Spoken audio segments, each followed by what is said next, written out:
कल बैसाख की शिवरात्रि है। सुबह से लेकर, वैसे तो शिव जी के मंदिर में पट कपट और झंझट कुछ होती नहीं है, फिर भी आजकल कुछ नियम बना दिए गए हैं शंकर जी के मंदिर में कि इतनी बजे तक ही पानी चढ़ाओ। तो जैसा ब्राह्मणों ने नियम बना दिया वैसा कर लो, कोई दिक्कत नहीं। वैसे शंकर जी के पास जाने के लिए कोई समय नहीं है।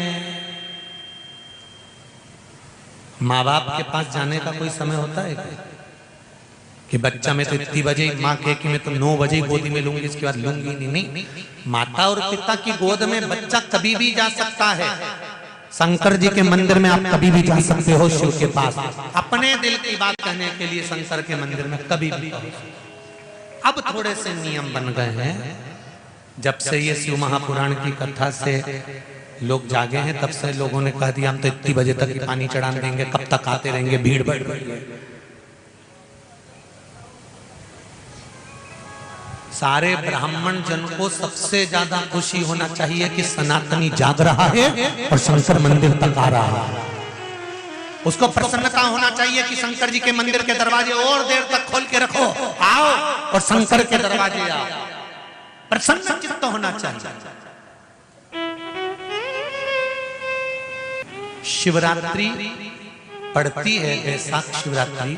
उस दिन अगर शंकर के मंदिर बहुत दूर है या शंकर का मंदिर तुम नहीं जा सकते, तो पीपल का वृक्ष, बट वृक्ष या आंवले का वृक्ष या बेलपत्री का वृक्ष, इस वृक्ष के नीचे शिव जी का स्मरण करकर, बेलपत्री के पेड़ के नीचे बेलकेश्वर महादेव, पीपल के वृक्ष के नीचे पिपलेश्वर महादेव, बट के पेड़ के नीचे बटकेश्वर महादेव, आंवले के वृक्ष के नीचे अक्षेश्वर महादेव का नाम लेकर भी अगर तुम जल चढ़ाओगी तो शंकर भगवान स्वीकार कर लेगा। ये बैसाख की कथा कर रहे हैं।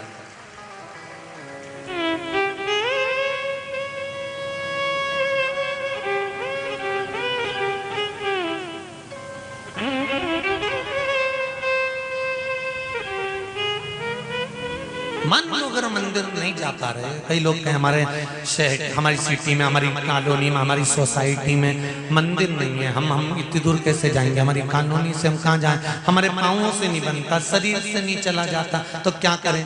तो आप शंकर जी का ध्यान कर किसी भी पीपल, आंवला, बड़ या बेल पत्र के पेड़ के नीचे भी अगर जल चढ़ाएंगे शिव स्वीकार कर लेगा, शंकर उसको पाएगा, ये पक्का है। शिव का स्मरण कर चल।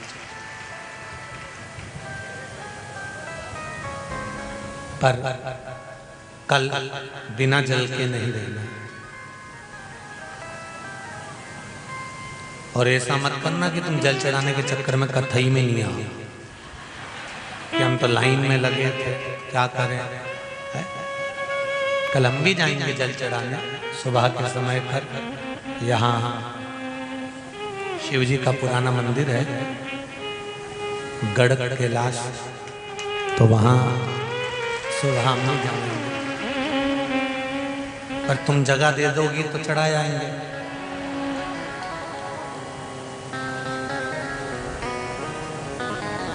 क्योंकि गढ़ कैलाश उनका नाम है और तुम उसी गढ़ के हो, इसलिए शिव भक्ति क्या एक भाव जागृत हो।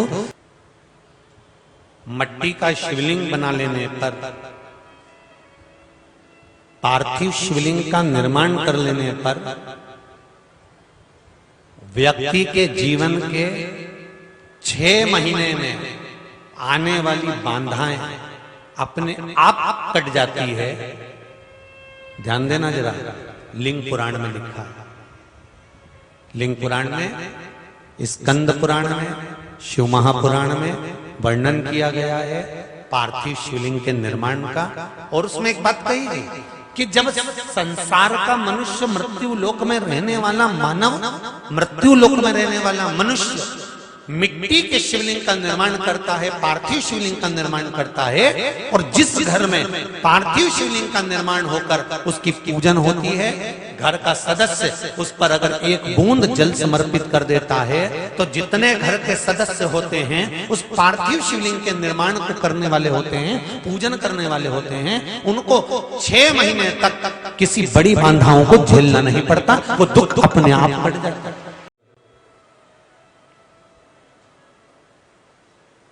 बैसाख के महीने में प्रयास करना,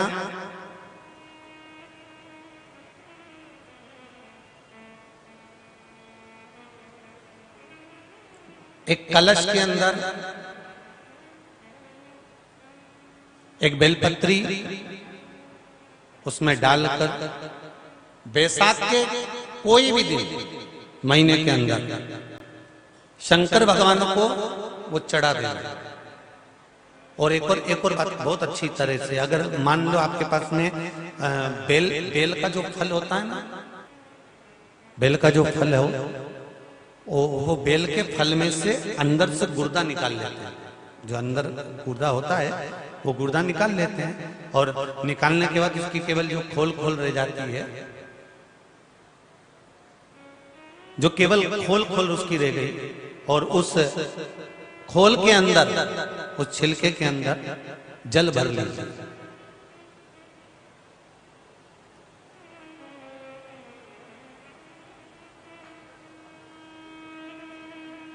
और उस छिलके के अंदर जल भरकर उस जल को ताम्र पात्र में डाल दीजिए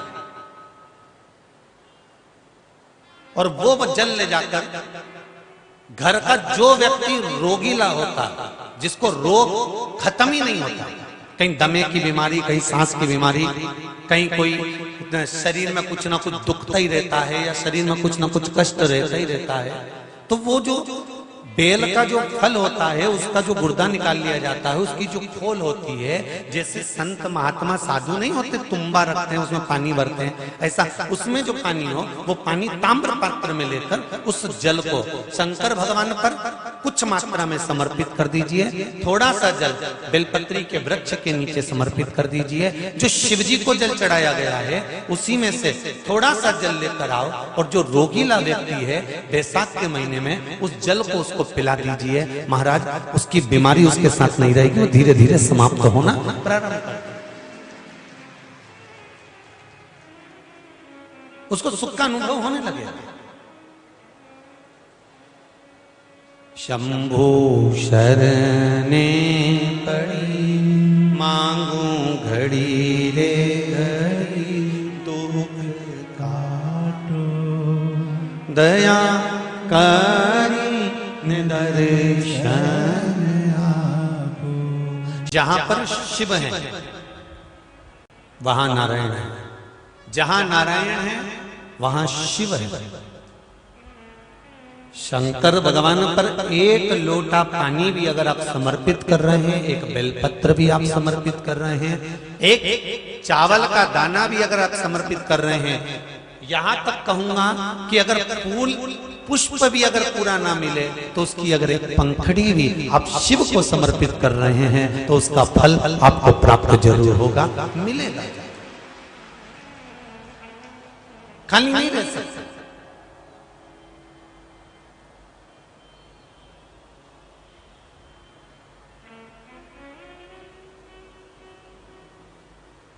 जब कर्मों का फल व्यक्ति को मिलता ही है तो पूजा का फल क्यों नहीं मिलेगा?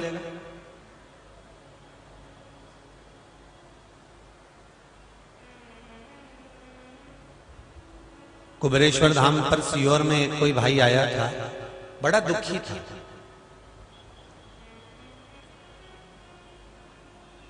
उसने बहुत जितने कार्यकर्ता थे उनसे बहुत झंझट भी करी कि हमको तो गुरुजी से मिलना ही है, चाहे कुछ भी हो, तुम्हारे जैसा ही होगा।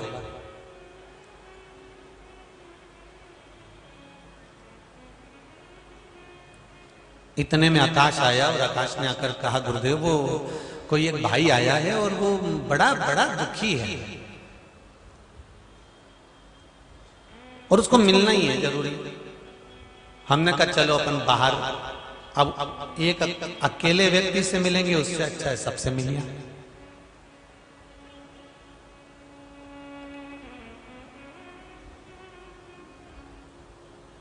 निकले कमरे से, कक्ष से बाहर, और हम उससे मिलने के लिए गए।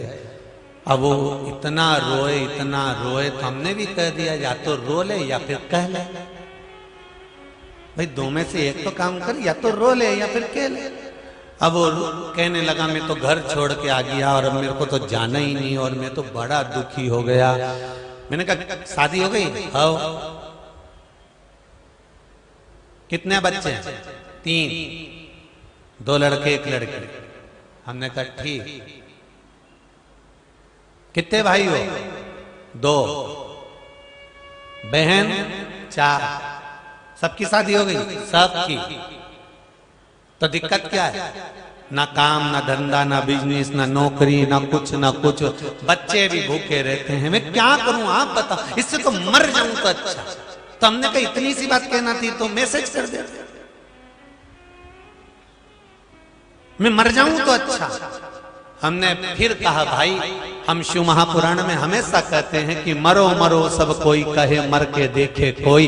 मरो तो ऐसा मरो कि फिर संसार में जन्म ना होई, तो मरना सार्थक है। मालूम पड़े फिर जन्म ले लिया, फिर मर गए, फिर जन्म ले लिया, फिर मर गए। आखिरी में कितनी बार जन्म लोगे और कितनी बार मरोगे? जरा सा दुख आया फिर मर गए, जरा सी तकलीफ आई फिर मर गए, थोड़ा सा कर्जा हो गया फिर मर गए, थोड़ा सा व्यापार नहीं चला फिर मर गए। जरा जरा सी चीज के लिए मरना, ये कहाँ की लीला है साहब? नौकरी तो पूरी करना पड़ेगी। अगर तनख्वाह ले रहे हो तो नौकरी पूरी करना पड़ेगी। अगर दिन में नौकरी पूरी नहीं करोगे तो रात को करना पड़ेगी, रात को नहीं करोगे तो दिन में करना पड़ेगा। पर समय पूरा नौकरी का तुमको लगाना ही पड़ेगा। उसी तरह अगर दुनिया के दुख से दुखी होकर तुम मर भी गए ना तो वापिस जन्म लेकर भोगना पड़ेगा। पर भोगना तो पड़ेगा, ये कर्म का दंड है जो मनुष्य को भोगना पड़ता है। तो आप बताओ गुरुजी क्या करें? हमने कहा थोड़े दिन मन नहीं लग रहा तो तुम एक काम करो कि काशी चले जाओ और काशी में मणिकर्णिका के घाट पर जाकर बैठ जाओ और वहां बैठकर थोड़ा सा विचार करना कि ये जितने मुर्दे जल रहे हैं इन्होंने कितना कमाया होगा, कितना जोड़ा होगा, इनका भी परिवार होगा, इनका भी कुटुंब होगा, इनका भी कबीला होगा। जरा विचार करना, एक से बढ़कर एक सूरमा, माइकल जैक्सन जैसे, जिसके 18 तो डॉक्टर लगे हुए थे मात्र उसके शरीर को मेंटेन करने के लिए, मरा कि जिंदा है? अरे बोलो तो जम के मर गया। एक से बढ़कर एक बॉडी बिल्डर और एक से बढ़कर एक ब्यूटी क्वीन। बोलो जिंदा है कि मर गई? गई ना। तो फिर आप और हम क्या लगते हैं? कभी भी चले जाएंगे। तू एक काम कर, काशी जा, मणिकर्णिका पे जाकर बैठ जा और वहां बैठकर तू बस देख कि कितने मुर्दे जल रहे हैं। मुर्दों की गिनती लगा ले, दूसरी बार हमारे पास आ जा। वो जब से मुर्दों की गिनती लगाने गया 4 बार हमारी समिति ने उसको फोन लगा लिया, फोन उठाता ही नहीं। हमें तो इतना सा पूछना था कि कितने जले। एक दिन होली के समय पर उससे फोन पर बात हुई समिति की, समीर जी ने बात करी तो उन्होंने कहा गुरुजी से कहना धन्यवाद, मैं वहां से दूसरे दिन ही वापिस आ गया था क्योंकि मेरा मन नहीं लग रहा था, घबराहट हो रही थी सबको जलता हुआ देख के। तो मैं तो घर आ गया और मैंने एक छोटी सी किताब और कॉपी की दुकान चालू कर दी है। अब मुझे एक एजेंसी मिल गई है और मेरा काम धंधा चालू हो गया। बस चलो, हर चीज का तोड़ी, ये थोड़ी ना कि मरना है अपने को। तो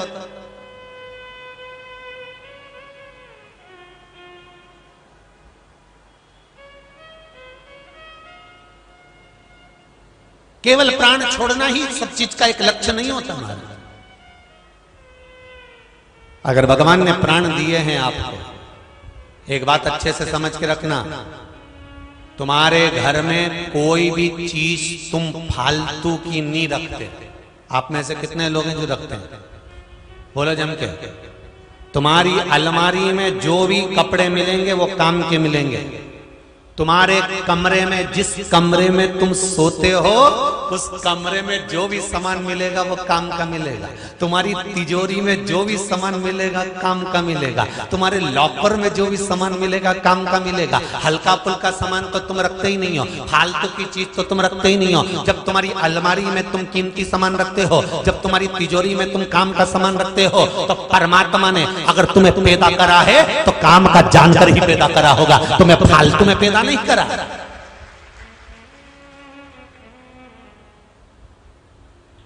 जब अपनी तिजोरी में तुम फालतू चीज नहीं रखते तो वो अपनी दुनिया में तुमको कैसे रख लेगा फालतू को।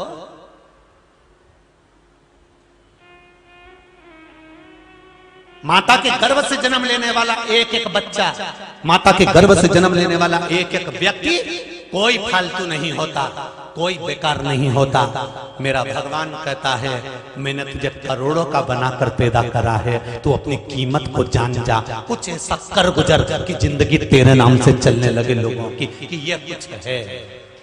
पैदा करा,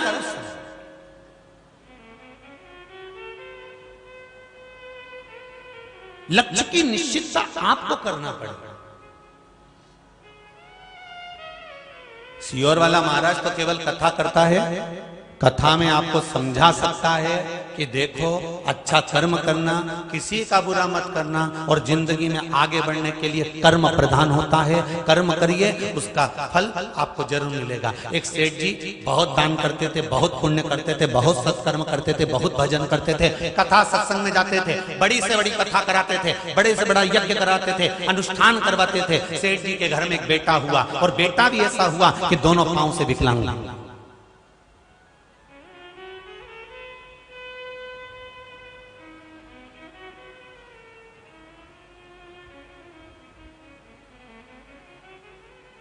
सेठ जी को बड़ी बात खल गई, बहुत दुख हुआ सेठ जी को।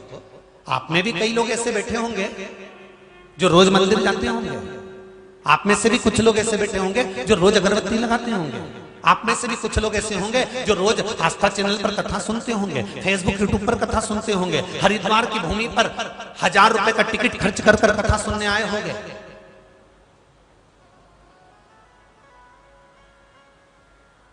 इतना सब कुछ करने के बाद भी अगर आपके ऊपर दुख आता है ना, तो आपको लगता है कि मेरे ऊपर इतना दुख कैसे आ गया, मेरे बच्चे आगे क्यों नहीं बढ़ रहे, उनकी नौकरी क्यों नहीं लग रही, उनको ये रोग क्यों हो गया, उनको ये बीमारी क्यों हो गई, उनको ये कष्ट क्यों हो गया। जैसे सेठ जी दान करते थे, प्याऊ खुलवाए, भंडारे चलवाए, सत्संग करवाया, कथा करवाई, कीर्तन करवाया, यज्ञ करवाया, अनुष्ठान करवाया, सेठ जी ने सब कुछ करा।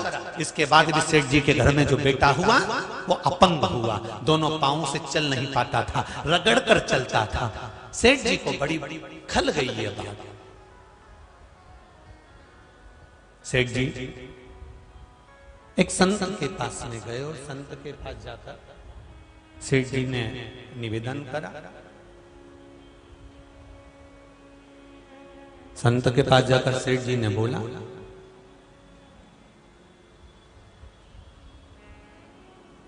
गुरुदेव,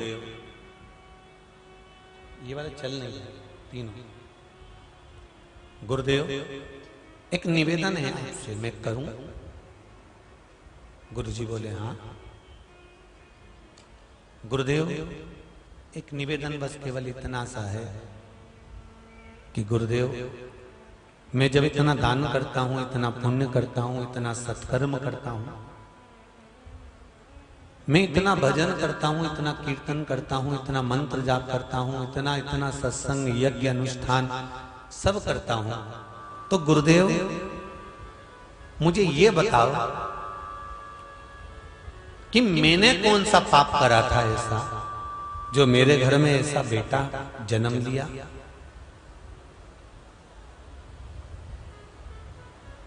कारण क्या है?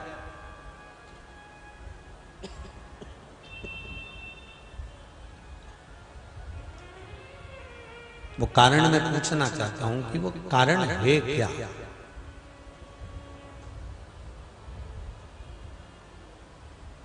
गुरुजी बोले अभी कथा का समय है, प्रवचन का समय है, अपन कथा कर लें, प्रवचन कर लें, उसके बाद हम अपन बात करेंगे कि कारण क्या हो सकता है।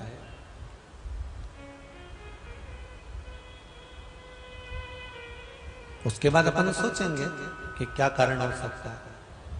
ठीक है, कथा प्रवचन पूरा हुआ और कथा प्रवचन पूरा होने के बाद जैसे ही गुरुजी जाने लगे तो सेठ जी ने चरण पकड़ लिया। आज तो आपको बताना ही पड़ेगा कि मैंने इतना दान करा, मैंने इतना पुण्य करा, मैंने इतना सत्कर्म करा, मैंने इतना कीर्तन करा, मैंने इतना मंत्र जाप करा, मैंने इतना स्मरण करा, मैंने इतना पूजन पाठ सब कुछ करा, फिर आखिर ये मेरा पुत्र ऐसा क्यों जन्मा? तो इतने में गुरुजी बोले, ये तुम्हारे कर्म का फल नहीं है,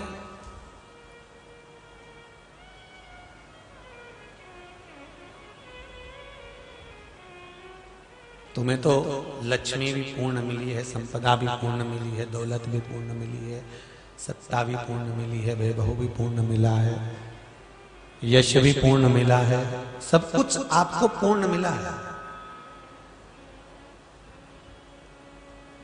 इसमें तुम्हारे बेटे का कर्म का भोग है। ये जो तुम्हारा पुत्र है,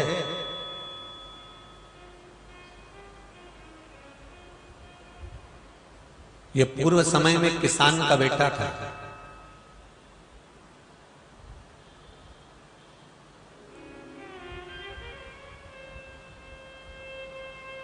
जब आप खेत में काम करते थे तब ये तुम्हारा पुत्र भोजन लेकर आता था।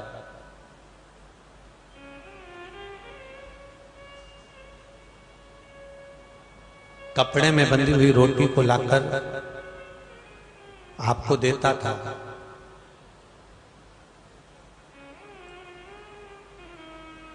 और जब एक दिन की बात है, इसने रोटी को लाकर आपको दिया, आपने रोटी को नीचे रख दिया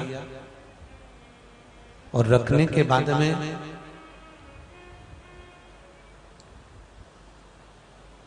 आप किसी काम को चले गए, एक कुत्ता दौड़कर आया और रखी हुई रोटी वो कुत्ता खाने लगा। ये दौड़ कर आया, पास में एक लोहे का सरिया पड़ा हुआ था, एक राड लोहे की पड़ी हुई थी। इसने उस लोहे की राड को उठाया और लोहे की राड को उठाकर इसने कुत्ते के पांव में जो दम के दिया, कुत्ते के पांव दोनों बेकार हो गए।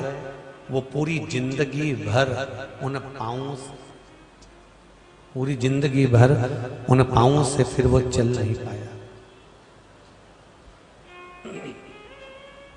रगड़ रगड़ कर वो चलता रहा।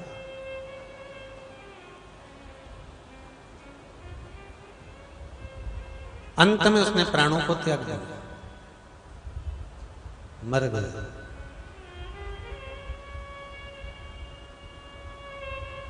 उस कुत्ते की बद्दुआ इसको लगी और उसका कर्मदंड इसको भोगना पड़ा। इसने उसके पांव तोड़े थे, परमात्मा ने इसके पांव तोड़कर भेज दिए। ये कर्म का दंड है।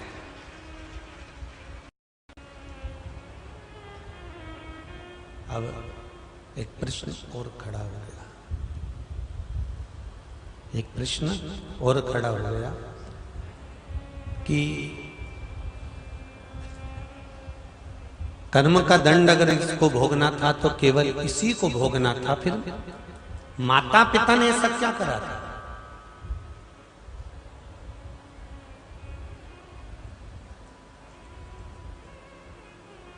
माता पिता ने ऐसा करा क्या था कि माता पिता को भी भोगना पड़ रहा है, उसकी सेवा करना पड़ रही है, उसको संभालना पड़ रहा है, आगे से आगे उसके लिए कपड़े देना पड़ रहा है, नहलाना पड़ रहा है, काम करना पड़ रहा है, और वो तो पड़ा हुआ है पलंग पर, उसकी सेवा कर। माता पिता ने क्या करा था?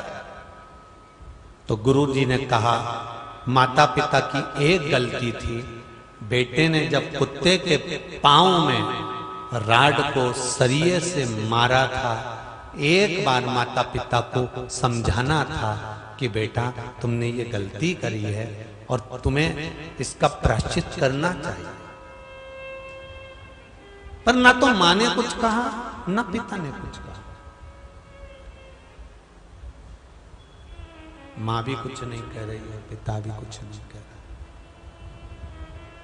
जिन माता पिता ने उस समय पर समझाया नहीं है, वही माता पिता को पुत्र की सेवा करना पड़ रही है।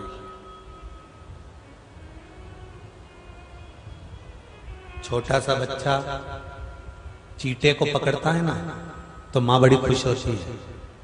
बोलो सही है कि गलत है? एक छोटा सा बच्चा, घुटने घुटने चलने वाला बालक जब चींटे को पकड़ता है तो मां बड़ी खुश होती है।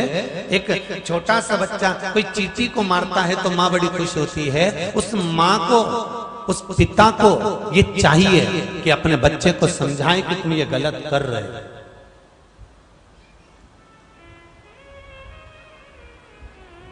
इसका भोग केवल बच्चों को ही नहीं भोगना पड़ेगा, इसका भोग तो माता पिता को भी भोगना है अगर हमने नहीं रोका तो।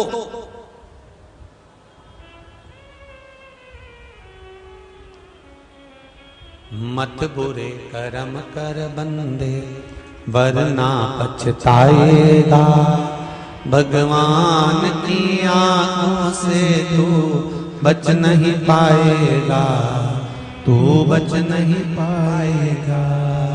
अरे ओ अज्ञानी मत कर नादानी, अरे ओ अज्ञानी मत कर नादानी। तेरे कर्म का फल भी तू ही पाएगा, जैसा किया तूने तेरे आगे आएगा। मत बुरे कर्म कर बंदे, मत बुरे कर्म कर बंदे वरना पछताएगा, भगवान की आंखों से तू बच नहीं पाएगा, तू बच नहीं पाएगा। कुछ अच्छा करने का प्रयास कर।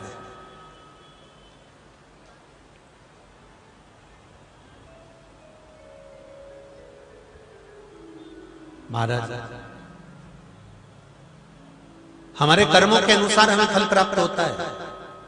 शंकर भगवान को एक लोटा पानी चढ़ाया और शिव जी ने लक्ष्मी को भेज दिया कि इसकी पूर्ति तेरे को करना है, इसके घर में संपदा तुझे देना है, इसके घर में दौलत तुझे देना है, इसके घर में सत्ता तुझे देना है, इसके घर में वैभव तुझे देना है, संपदा तुम्हें प्रदान करना है। ये लक्ष्मी जी पहुंच गई और दे दिया।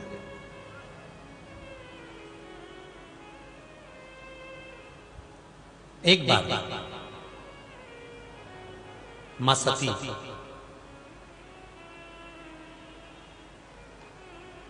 यही कनखल की भूमि, यही जहां पर माता सती एक बार अपने पिताजी से मिलने के लिए गई।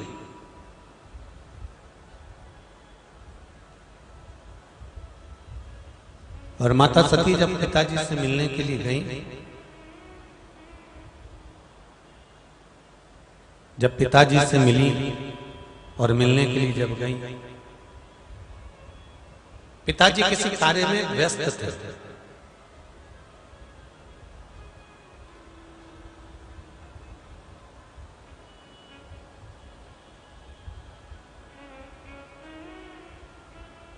सती ने दौड़कर जाकर अपने पिताजी से कहा, पिताजी मैं आई हूं और आप मुझे देखे नहीं। हाँ सती, मैं किसी कार्य में व्यस्त था।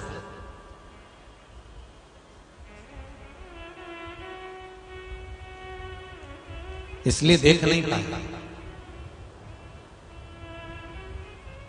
थोड़ी देर बाद कामदेव की धर्मपत्नी रति आई और रति जैसे ही दरवाजे पर आई और इतने में दक्ष प्रजापति दौड़ कर गए और दौड़ कर जाकर उन्होंने रति को गले से लगा लिया।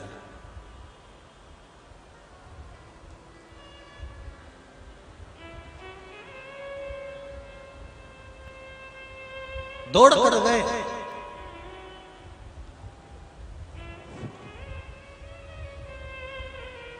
और रति को गले से लगाया तो सती ने पूछ लिया, पिताजी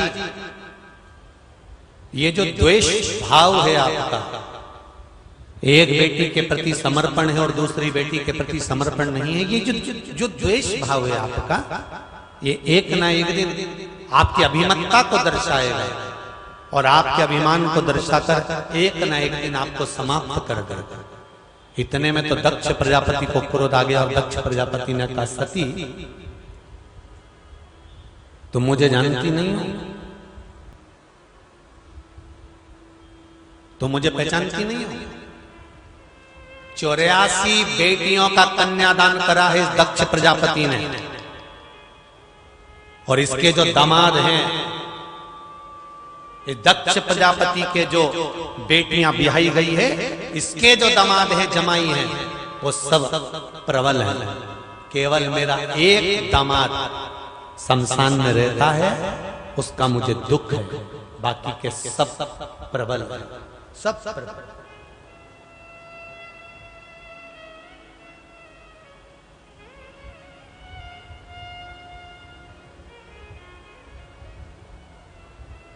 बहुत सुंदर संवाद है ये, इस संवाद पर थोड़ा सा ध्यान रखिएगा,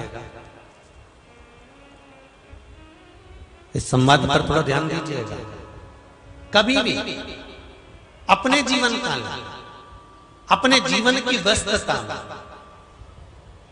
तुम्हारे घर में 50 रिश्तेदार आ जाए, 100 रिश्तेदार आ जाए, 10 रिश्तेदार आ जाए, 5 रिश्तेदार आ जाए, पर एक निवेदन शिव महापुराण की कथा कहती है कि अपने वैभव का दिखावा, अपने ज्ञान का दिखावा, अपनी सत्ता का दिखावा, अपनी कीर्ति का दिखावा, अपनी कुर्सी का दिखावा, अपनी प्रतिष्ठा का दिखावा, आप कभी ऊंचे शब्द, ऊंचे बोल अपने रिश्तेदारों के सामने, अपने संबंधियों के सामने, अपने परिचितों के सामने अपना वैभव कभी नहीं दिखाते।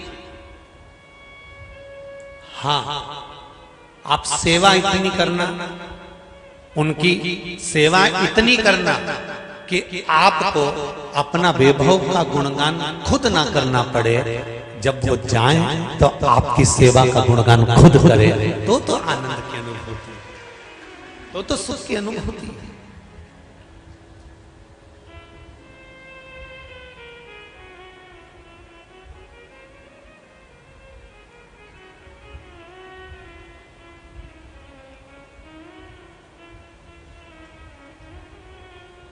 इतने बड़े बोल कभी नहीं बोलना जिससे हमारे जीवन में कहीं, और बोलो, अगर किसी से आपको शब्द बोलना है ना तो बहुत अच्छे से बोला। हम तो कहेंगे भगवान ने जीवन दी है तो बोलो, अच्छे से बोलो, करो, आड़ा टेढ़ा नहीं बोलना अपने को। तो बोलो, पर जिस जिह्वा से तुम बोल रहे हो, उस जिह्वा से बोलने के बाद कभी ऐसा मौका मिल जाए कि इस बोल को वापस लेना पड़ जाए, तो वो बोल आपके हृदय को घात ना पहुंचाए। इसलिए ऐसे बोलना जो बोल हमको वापस मिले तो हमारे हृदय को चोट ना पहुंचाए, तो बोलना सार्थक है। वाणी ऐसी बोलिए जो मन का पाको है, मोरन को शीतल करे आप हो शीतल हो। इस मुख से ऐसी वाणी बोलो जो दुनिया का कल्याण करे, दुनिया का हित करे, आनंद करे और सुख की अनुभूति कराए।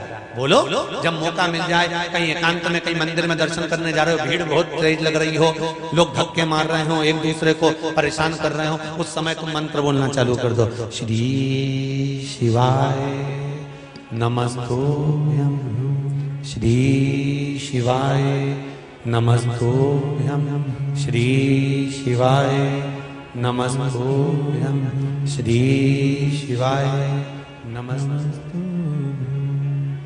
जब तुम्हारी चित्त वृत्ति लग जाए तब बोलो।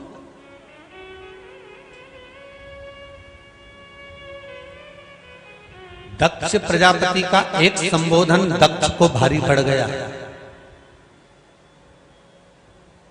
और एक बात पहले कही थी, आज फिर कह रहा हूं, गौ माता, बहन बेटी, संत और ब्राह्मण, ये आपके दरवाजे पर आपका दुख, तकलीफ, कष्ट खींचने के लिए आते हैं।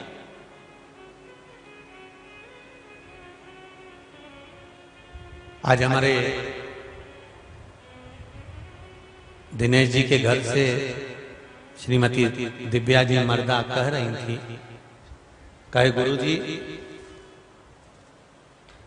कुछ न कुछ बड़ा घात हमारे परिवार पर आने वाली थी और देव अधिदेव महादेव की ऐसी कृपा रही कि कल जो कार एक्सीडेंट हुआ वो आपकी गाड़ी ने, आपने हमारे ऊपर की ना जाने कौन सी बला को झेल लिया।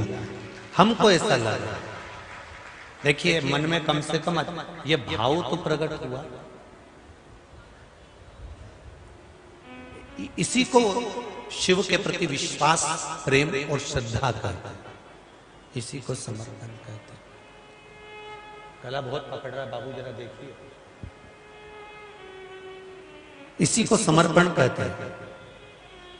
इसी को प्रेम, विश्वास और श्रद्धा कहते हैं।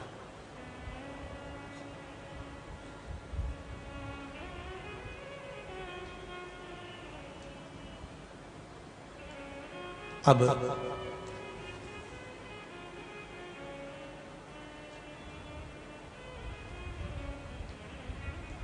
जब आपने मन से ये बात कह दी ना, तो कहीं ना कहीं शंकर ने उसको स्वीकार कर लिया। और शिव की कृपा ऐसी होती है कि वो हृदय की बात करता है, वो लिखी हुई बात से मतलब नहीं रखता। चित्तवृत्ति, अरे तेरा ही दिया मैंने, खाया पिया है, तेरा शुक्रिया है, तेरा शुक्रिया है। मुझे भोले बाबा ने बहुत दे दिया है, तेरा शुक्रिया है, तेरा शुक्रिया। आप शब्द कहो, आप भगवान से विनय करो।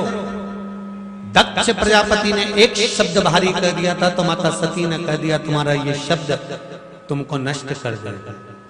प्रेम की एक वाणी, प्रेम की एक वाणी ना जाने कितनों के हाथ जुड़वा सकती है, और नफरत की एक वाणी ना जाने कितनों के हाथों में डंडे पकड़ा सकती है। केवल एक वाणी, केवल एक।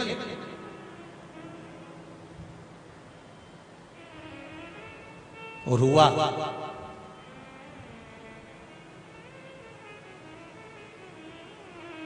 दक्ष प्रजापति के साथ वही हुआ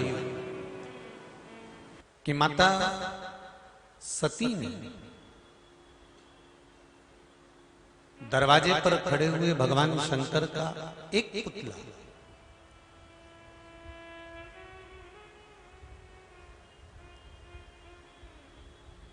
जिनके गले में सुंदर जयमाला को पहना दिया गया,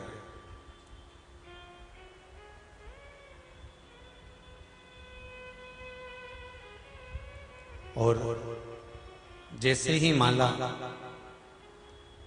पुतले के गले में गई, शिव का जो स्वरूप था, जो पुतले का निर्माण करा गया था, मात्र हंसी को उड़ाने के लिए,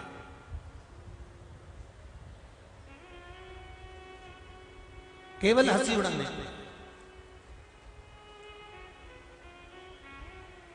पर शिव कृपा ऐसी है, कलवी कथा में कहा, फिर कहते हैं कि दुनिया के लोग चाहे कितनी भी हंसी उड़ाएं, दुनिया के लोग चाहे कितनी भी उंगली उठाएं, हंसी उड़ाएं, ताने दें, गाली दें, अपशब्द कहें, पर यदि आप शिव की आराधना करते हो, दिल से शंकर भगवान की भक्ति करते हो तो ये विश्वास मानकर चलना कि एक न एक दिन उन सबके मुख बंद हो जाते हैं और आपका मुख चालू हो जाता है। जब शिव कृपा करते हैं तब, जब शंकर भगवान की करुणा होती है तब। शंभु शरणे पड़ी मांगू घड़ी रे घड़ी दुख काटो दया करी निदर्शन आपो। भगवान देव देव महादेव से स्वयं जब कहने वाला कहता रहे, ताने देने वाला ताना देता रहे, गाली देने वाला गाली देता रहे, अपशब्द कहने वाला अपशब्द कहता रहे और आड़ा टेढ़ा बोलने वाला बोलता रहे, आप तो अपना कर्म करो जैसे माता सती ने किया।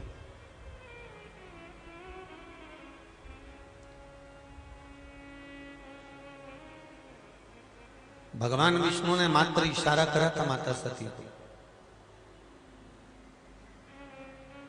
और माता सती दौड़ कर गई और सती जी के मन में ये विश्वास जागृत हो गया था, माता सती के मन में ये भाव जागृत हो गया था, माता सती के मन में ये विश्वास आ गया था कि भगवान विष्णु वहीं जाते हैं जहां पर शंकर होते हैं।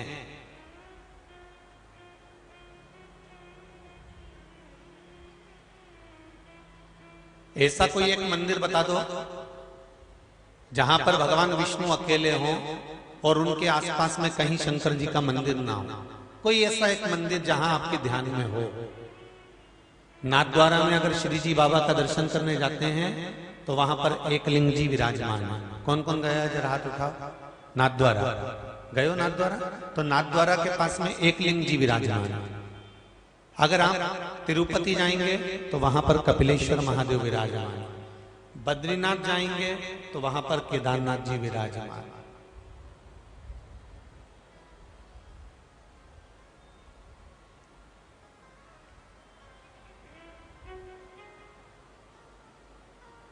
अब की जहां मरे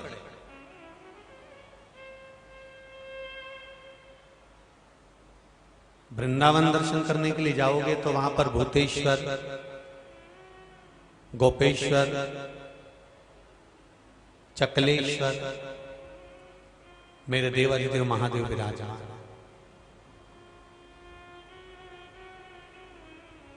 ऐसी कोई भूमि नहीं जहां पर नारायण है तो शिव नहीं और शिव है तो नारायण नहीं। सर्वस्व है हर जगह।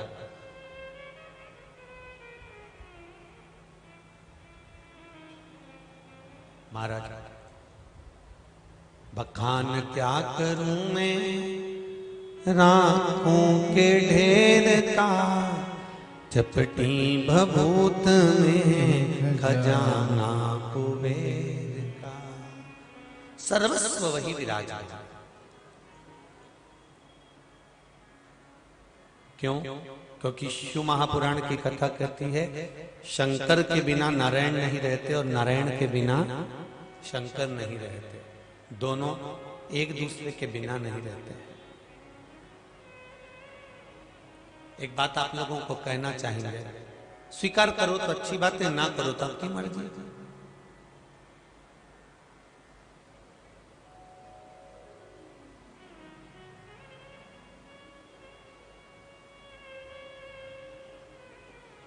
घर की बहू घर में जितना काम नहीं करती है उससे ज्यादा काम जब अपनी सहेली के घर जाती है या बेस्ट फ्रेंड के यहाँ जाती है या अपने कोई रिश्तेदार के यहाँ जाती है, मौसी काकी चाची बुआ नानी किसी के यहाँ भी जाती है तो वो बहू वहां आगे बढ़ बढ़ कर काम करती है। तो जितने रिश्तेदार होते हैं ना सबके ध्यान में यह जाता है कि देखो लीलाबाई की बहू कितनी जोरदार है। कमला भाई की बहू कितनी जोरदार है, हैं? लोग कह देते हैं यहाँ बिमला भाई की बहू कितनी जोरदार है, कमला की बहू कितनी जोरदार है, देखो कितना काम करती है आगे आगे, और जबरदस्ती जब भी इसकी सांस मिलती है तो जब देखो जब वो बुराई करती है, अपशब्द कहती है, ताना देती है, और बहू में कितना कितना संस्कार है।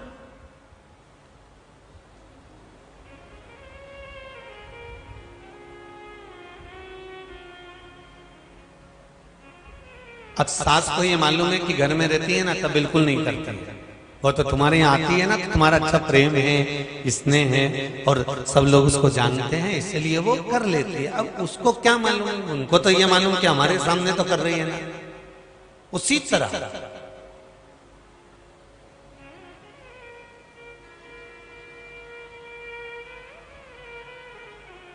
शंकर भगवान पर एक लोटा जल चढ़ाने पर, शिवजी पर एक बेलपत्र चढ़ाने पर, जब लक्ष्मी स्वयं कृपा करती है, तो एक बार भगवान विष्णु ने पूछ लिया लक्ष्मी जी से कि तुम अर्धांगिनी मेरी हो, चरण की दासी मेरी हो, मेरे पास में रहती हो, मेरे करीब में रहती हो, मेरे साथ रहती हो, पर एक बात बताओ लक्ष्मी कि मैं कहता हूं तो तुम्हें जाने में समय लगता है, और शिव कहते हैं तो तुम तुरंत उठकर चली जाती हो, बात क्या?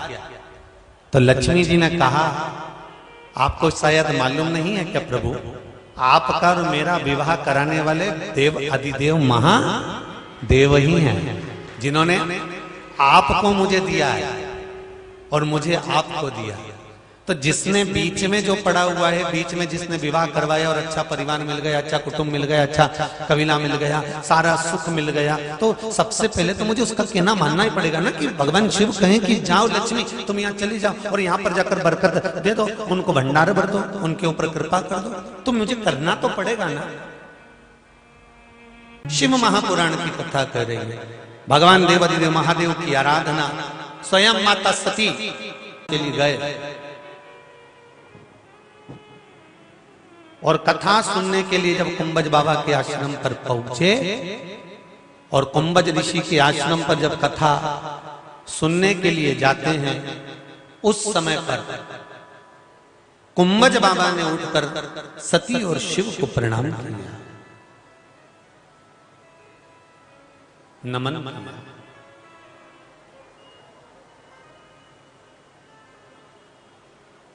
और माता सती और भगवान शंकर को जब कुंभज बाबा ने प्रणाम करा, नमन करा,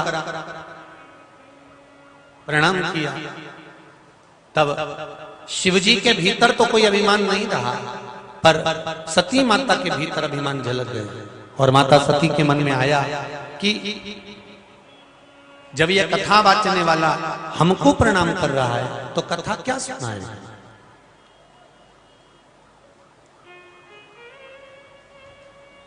शिव महापुराण की कथा कहती है, कथा बाचने वाला कथा सुनने वाले को प्रणाम करता है, क्योंकि बाचने वाले से बड़ा होता है सुनने वाला। आप सब जितने भी लोग कथा सुनने के लिए आए हैं, अपना अपना घर परिवार कुटुंब कबीला नाते रिश्ते सब छोड़ने के बाद आप सब कथा सुनने के लिए यहाँ पर पहुंचे हैं, कथा श्रवण करने के लिए आप लोग यहाँ आए हुए हैं। तो वक्ता से बड़ा श्रोता होता,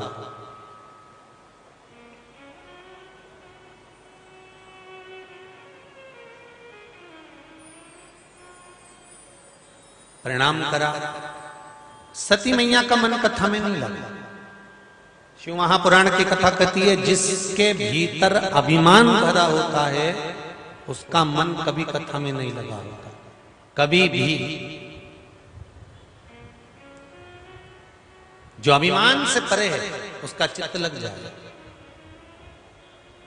जब भगवान के लिए हम कोई समर्पण का भाव रखते हैं, भगवान के प्रति जाकर कुछ कहते हैं, शिव के पास जाकर कुछ निवेदन करते हैं, भगवान के चरणों में जाकर जब विनती करते हैं, तो हमारा अभिमान अपने आप चले जाता है। क्योंकि जिसके भीतर अहंकार होगा वो कभी तीर्थ नहीं जाएगा, जिसके भीतर अभिमान होगा वो कभी भजन में नहीं जाएगा, जिसके भीतर अहंकार होगा वो भगवान की शरणागति में कभी नहीं जाएगा। जिसका अभिमान जैसे चप्पल बाहर रह जाती है, उसी तरह जब व्यक्ति का अभिमान बाहर रह जाता है तभी वो भगवान शंकर की कथा में जाकर बैठ पाता है, तभी वो शिव का स्मरण कर पाता है, तभी वो कहीं गंगा की डुबकी लगा पाता है, भगवत स्मरण कर पाता है। अभिमान से जब परे हो जाता है तब वो शिव के पास पहुंचता है। शून्य होने के बाद, समाप्त होने के बाद, इसीलिए शायद कहा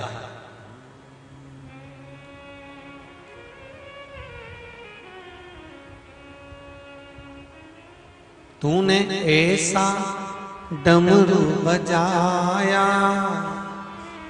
तूने ऐसा डमरू बजाया, मेरा मन हर लिया ओ भोलेनाथ, मेरा मन हर लिया ओ भोलेनाथ। शिव का स्मरण कराए।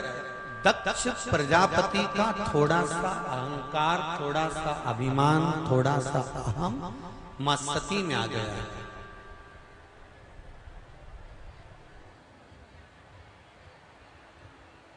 एक बहुत ध्यान दीजिएगा, थोड़ा सा अपने जीवन में उतारिएगा। मेरा माता पिताओं से निवेदन है, जितने लोग आस्था चैनल पर कथा सुन रहे हो, जितने फेसबुक यूट्यूब पर सुन रहे हो, जितने मोबाइल पर सुन रहे हो, और जितने भी इस पावन पंडाल में कथा को श्रवण कर रहे हो, निवेदन है कि आपके भीतर अगर अहंकार है तो ये पक्का है कि हमारे घर के बच्चों में, बेटों में, बेटियों में, परिवार के अंदर भी कहीं ना कहीं आपके भीतर का अभिमान झलकेगा जरूर। क्या करना है?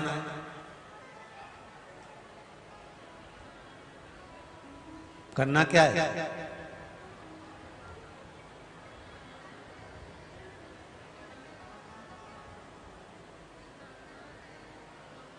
बच्चों को अभिमानी नहीं बनाना।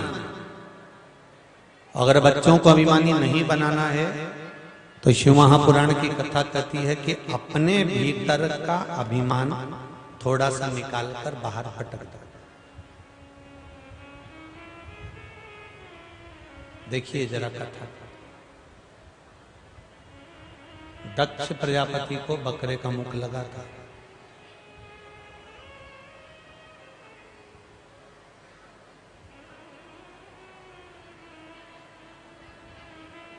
बकरे का मुख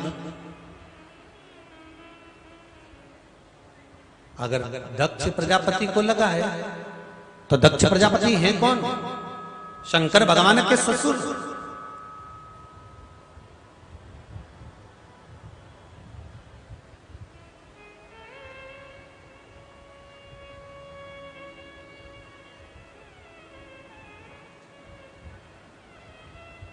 और शिव के ससुर को शिव बकरे का मुख लगा रहे हैं। बहुत ध्यान दीजिएगा महाराज जी, इस कथा पर जरा बहुत। अभी तक आपने शिव महापुराण की कथा तो बहुत सुनी है, बहुत प्रेम से सुनी है, पर कई लोगों के मन में प्रश्न खड़ा होता है कि दक्ष प्रजापति को जो बकरे का मुंह लगाया था वो बकरा था कौन?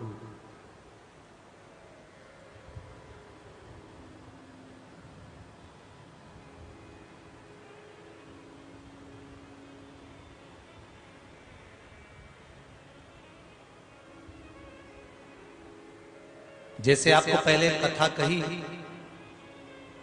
सीहोर कुबेरेश्वर धाम से श्री गणपति शिव महापुराण की कथा आप लोगों ने श्रवण करी थी। उसमें वर्णन किया था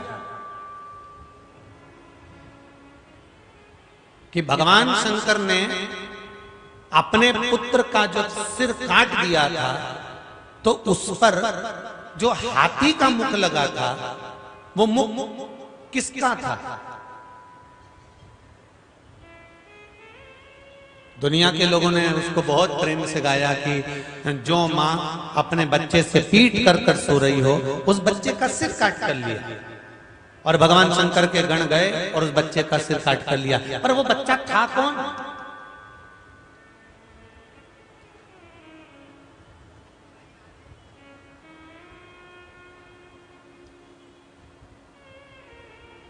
कौन था? स्कंद पुराण में, देवी भागवत में, शिव महापुराण में एक शंकर भगवान के गण का वर्णन आता है।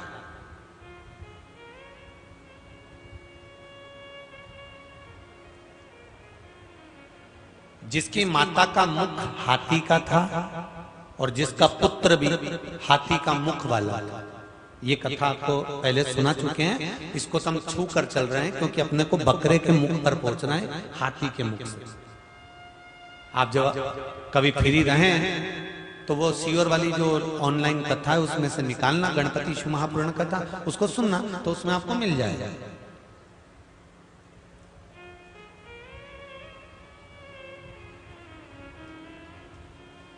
जिस स्त्री का मुख हाथी का था, उस स्त्री ने शंकर भगवान से मांगा था कि मेरा पुत्र आपका पुत्र कहलाए, इसका कोई कार्य आप कर सकते हो? शंकर भगवान ने ध्यान कराया और जब बेटे का धड़ पे से शीश कटा, तब शिव जी ने अपने गणों को भेजा और जाकर कहा जाओ और तुम शीश लेकर आओ। तो हमारे यहाँ पर गणेश जी महाराज को गणपति नहीं कहते, ग नल वाला ना और पति बोल कर देखो जरा, क्या हो गया? गणपति। गणपति बोलते हैं क्या? क्या बोलते हैं गणेश जी को?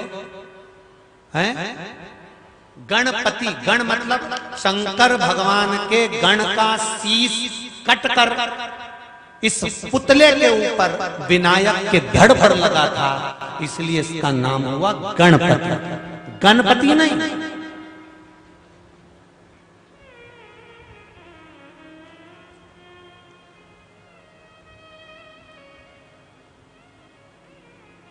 अगर हाथी का मुख लगाया होता तो गणपति महाराज को हाथी का मुख लगाते तो हाथी को क्या बोलते हैं? गण बोलते हैं कि गज बोलते हैं? जम के बोलो जरा, गज बोलते हैं। अगर गज का सिर लगता तो उनका नाम क्या होना था? गजपति। हाथी का मुख लगता तो कहलाते गजपति, पर कहला क्या रहे हैं? गणपति। मतलब गज का सिर तो लगा ही नहीं था। दुनिया के लोगों ने तो इतनी बहसबाजी कर दी कि जब टीवी खोलो तो कहे हाथी का मुंडा लगा, हाथी का सिर लगा, हाथी का सिर लगा। पूरी कथा तो कोई पढ़े ही नहीं कि हाथी का सिर लगता तो गजपति नाम होता, पर उनका नाम है गणपति, मतलब गण का सिर काट कर लगाया गया था, इसलिए गणपति कहलाया। किसी प्राणी का वध भगवान शंकर कभी नहीं करते। ये जितने विरोध करने वाले होते हैं ना, जो अपने हिंदू धर्म को बदनाम करने वाले होते हैं, ये बहुत प्रश्न करते हैं, बताओ अपने बेटे के लिए हाथी का सिर काट दिया? अरे पढ़ो तो, पहले शास्त्र के अंदर प्रवेश तो करो। धर्म और शास्त्र में जब प्रवेश करोगे तब मालूम पड़ेगा कि हाथी को गज कहते हैं। गज का सिर लगता तो गजपति होते, पर उन्होंने हाथी का सिर नहीं लगाया है। भगवान शंकर ने उस समय पर अपनी उस जो सेवादारनी थी, जो माता पार्वती का श्रृंगार करती थी, उसका पुत्र था जो बार बार कहता था कि मेरा बेटा बनना चाहता हूं, मैं आपका पुत्र बनना चाहता हूं, तब शिव जी ने अपने गण का शीश मंगवाकर उस शीश को जोड़ा था, इसलिए उनका नाम गणपति हुआ था, गजपति नहीं। अब दूसरा प्रश्न आ गया, शंकर भगवान ने बकरे का सिर जोड़ा,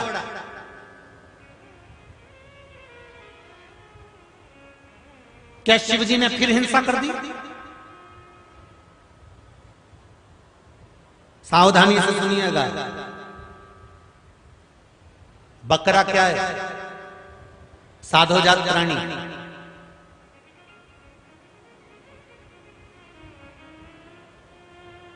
शिव जी का एक अवतार है, साधोजात अवतार। शिव महापुराण को उठाकर देखना,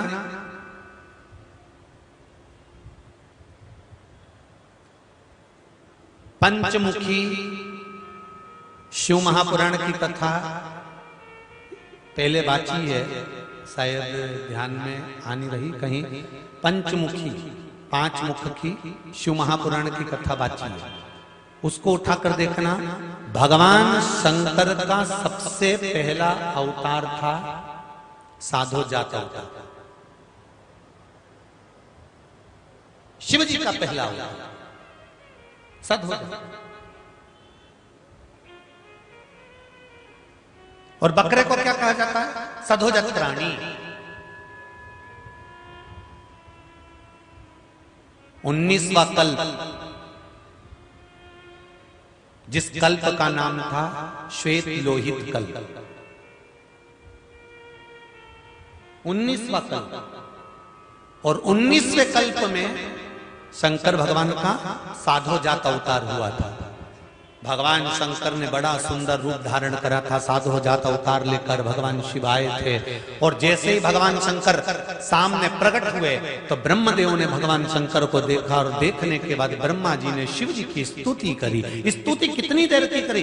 ब्रह्मा जी ने उतनी देर की स्तुति करी जितनी देर तक ब्रह्मा के भीतर अभिमान न समझे, अहंकार न आए।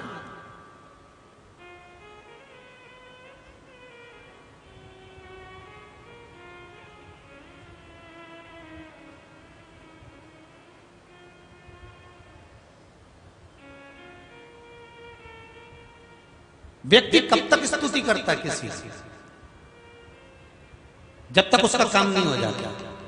ए आंटी, अंकल, ए चाचा, ए काका, हमारा ये काम कर दो ना, हम तुम्हारे हाथ जोड़ते, हम तुम्हारे पांव पड़ते, हम तुम्हारे निवेदन करते। व्यक्ति कब तक स्तुति करता है? जब तक उसका काम नहीं होता। और जब काम हो जाता है फिर वो स्तुति करता है क्या? अरे बोलो तो जम के नहीं। वाह वारी दुनिया मतलब की दुनिया में किसी का कोई नहीं, सुख के साथी हजारों थे, जब दुख पड़ा तब कोई नहीं। धन के साथी हजारों थे, जब धन ही नहीं तो कोई नहीं। वारी दुनिया मतलब की दुनिया में किसी का कोई नहीं। कौन किसका है? अरे भाई, जब तक जिंदा हो तब तक लोग तुम्हें पूछ रहे हैं, मरने के बाद तो एक माला चढ़ा देंगे, वो भी प्लास्टिक की, 10 रुपए भी कोई तुम्हारे मरने के बाद खर्च करने वाला नहीं है। कहा है खिचड़ी बर्तन में पकती है, जो खाता है उसकी बीमारी ठीक हो जाती है। बोलो सही है कि गलत है? खिचड़ी बर्तन में पकती है, बीमार व्यक्ति खाता है तो ठीक हो जाता है। और खिचड़ी दिमाग में पकती है तो अच्छा भी बीमार पड़ जाता है।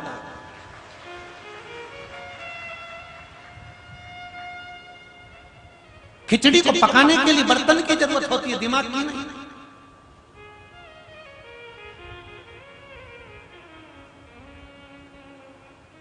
बर्तन में पकी हुई खिचड़ी बीमार व्यक्ति को अच्छा कर देती है, और दिमाग में पकी हुई खिचड़ी अच्छे से अच्छे को भी बीमार कर देते हैं, बस क्योंकि दिमाग में पक रही है। हमने इतना करा, सामने वाले ने हमारे लिए कितना करा, हम तो इनके लिए कपड़े लेकर गए थे, इन्होंने अपना आदर कितना, मतलब ये खिचड़ी बन रही है दिमाग में और कुछ भी नहीं है। और होएगा कुछ नहीं इससे, रात भर की नींद उड़ जाएगी, नींद नहीं आएगी, दूसरे दिन बेचैनी रहेगी, चिड़चिड़ प्रवृत्ति आएगी, क्रोध आएगा, गुस्सा आएगा। जब ये सब कुछ आएगा तो सोचे खाए को क्या, किसको रोइए न छातन तान के सोई। आग लगे बस्ती में, अपन रहो मस्ती में। कई लोगों ने कहा, फोन भी कल बहुत आए, सबका प्रेम था, सबने कहा गुरुजी कुछ अनहोनी हो जाती तो। हमने कहा पैदा किसने करा है, बोलते जरा। देवाधिदेव महादेव ने। पाल कौन रहा है, हरिद्वार तक लेकर कौन आया, कथा कौन सुना रहा है, करवा कौन रहा है, सुन कौन रहा है, नीलकंठ तक लेकर कौन गया, तो वापिस कौन पहुंचाएगा, तो घर तक कौन लेके जाएगा। तो फिर अपने को क्या सोचना, दिमाग में खिचड़ी काय को पकड़ना, फिर क्या सोचना। अब सौंप दिया इस जीवन का सब भार तुम्हारे हाथों में। अरे भाई अच्छा सुन,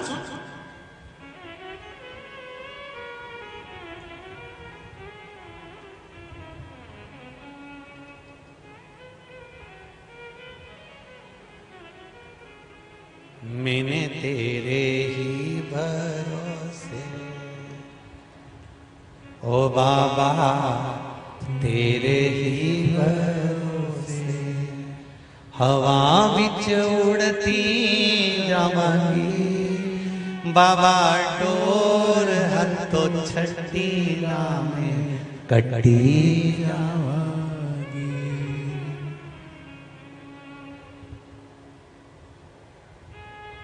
बहुत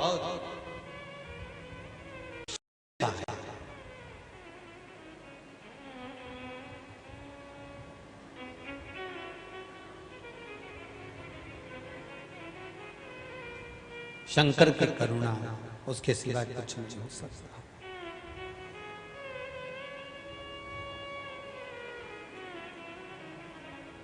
उसके सिवाय कुछ नहीं हो सकता।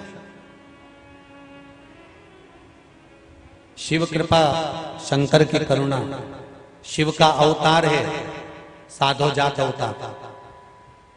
ब्रह्मा जी ने थोड़ी देर स्तुति करी और स्तुति करने के बाद ब्रह्मा जी ने स्तुति बंद कर दी।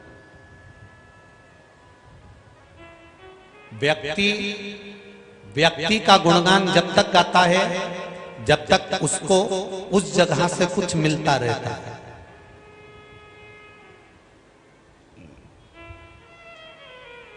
और वो गुणगान गाना जब बंद कर देता है जब वहां से कुछ प्राप्त नहीं होता।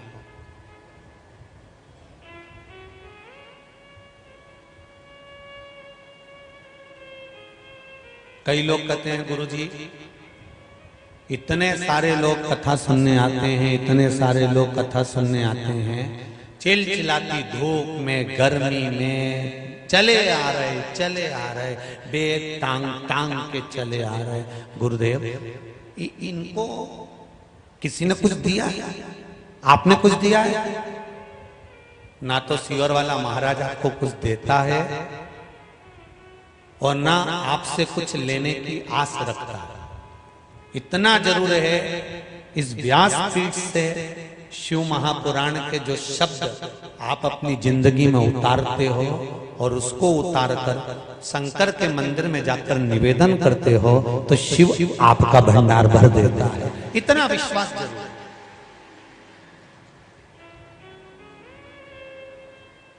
डीपी से कनेक्शन छोड़ दिया। ये जितनी लाइट जल रही है ना, हर बल्ब के लिए डीपी लगाने की जरूरत नहीं पड़ती। डीपी तो एक ही है, निकल कर आ गया, सब जगह पर कनेक्शन पहुंचा दिया, खटका तुम्हारे हाथ में दे दिया, कि इस खटके से ऑन करना, ऑफ करना, पंखा चालू करना, बंद करना, लाइट चालू करना, बंद करना, कमरे से जब बाहर निकलो बंद करना, चालू करना, एसी ऑन करना, ऑफ करना, ये सब रिमोट तुम्हारे हाथ में, खटका तुम्हारे हाथ में। उन्होंने तो केवल डीपी पे से कनेक्शन दे दिया है। उसी तरह मेरे परमात्मा डीपी बनकर बैठे हैं और हमको कनेक्शन देकर यहाँ भेज दिया है। शिव महापुराण, भागवत पुराण, रामायण, गीता, ये सब वो खटका है कि तुम चालू करो। अर्थात थोड़ा सा खटका चालू करा, थोड़ा सा भजन किया, कीर्तन किया, नाम जाप किया, स्मरण किया, भगवान का भजन किया, और इतने में जैसे खटका चालू हुआ तुमने भजन करना प्रारंभ करना, तुम्हारे को प्रकाश ही प्रकाश होने लगा। पंखा चालू हो गया, एसी चालू हो गया, तुमको हवा लगने लगी, लाइट मिल गई, उजाला हो गया। उसी तरह जब जीवन में परमात्मा का हम भजन करते हैं, कीर्तन करते हैं, स्मरण करते हैं, मंत्र जाप करते हैं, शंकर को एक लोटा पानी चढ़ाते हैं, भगवत भजन करते हैं, तो समझ लेना कि जिंदगी में प्रकाश प्रकाश होना चालू हो जाता है। जीवन खुशमय हो जाता है, सुखमय हो जाता है, आनंदमय हो जाता है। अपने आप प्रसन्नता, अपने आप आनंद, अपने आप सुख की अनुभूति हो जाती है।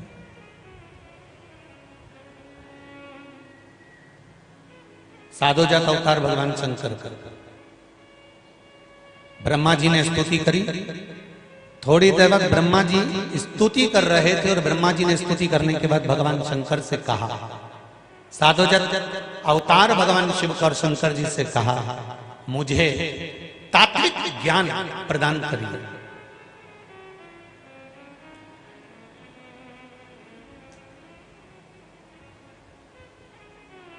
जन्म और मृत्यु का जो ज्ञान होता है वो ज्ञान मुझे दे दीजिए। भगवान शिव ने कहा, ब्रह्मा, ए ब्रह्मदेव, आप धन्य हो जो आपने तात्विक ज्ञान को पाना चाहा। थोड़ी देर बाद सनत कुमार, सनकादि ऋषि, चारों पांचों भाई बड़े आनंद के साथ वहां पहुंच।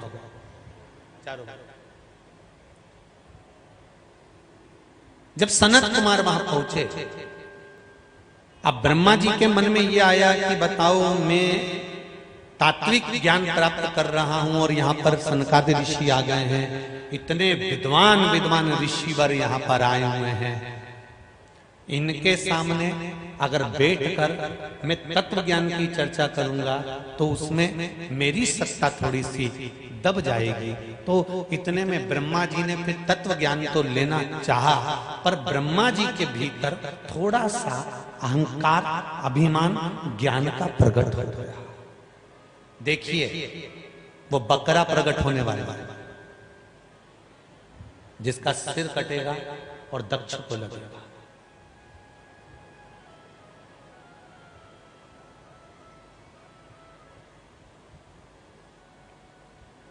किसी जानवर की, किसी पशु की देवता कभी बलि नहीं लेते।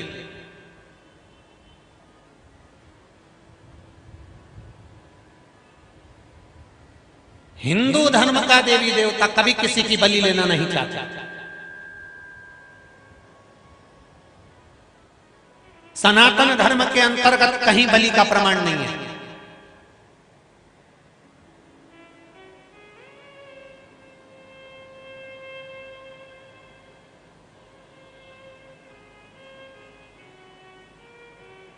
और कहीं कहीं अगर आपको कोई कहता है कि उसने मांस का भक्षण किया, मांस का भक्षण किया, तो हिंदू धर्म में उड़द की दाल को मांस कहा गया है। जिसका दही बड़ा बनता है,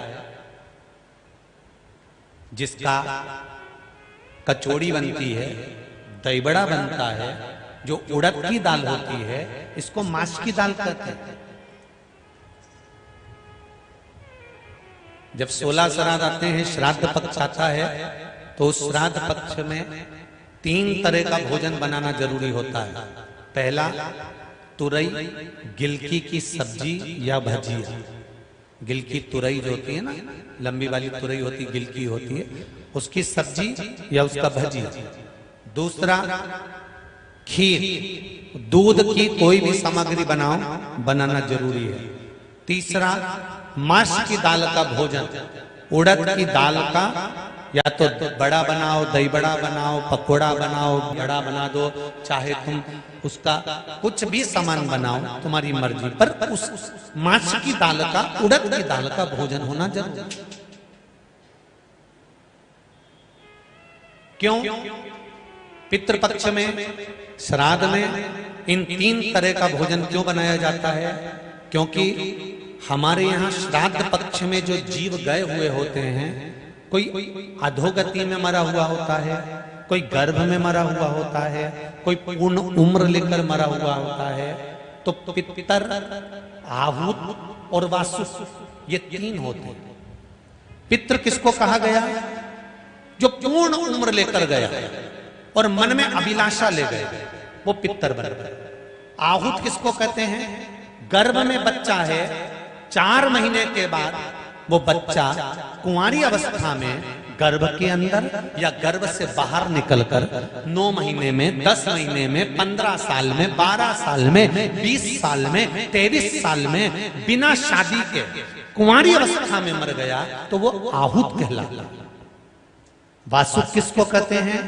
जो शादी होने के बाद में अपने घर में छोटे छोटे बच्चों को छोड़कर, उनकी शादी ब्याह कुछ नहीं करा, उनका कोई धंधा पानी नहीं लगाया, छोटे छोटे बच्चों को छोड़कर बहुत सारी तमन्ना अभिलाषा लेकर अचानक मर गया, वो वासुकों की गिनती में आ जाता है। 3 है। पहले नंबर पर कौन? बोलो, जम के बोलो। पितृ।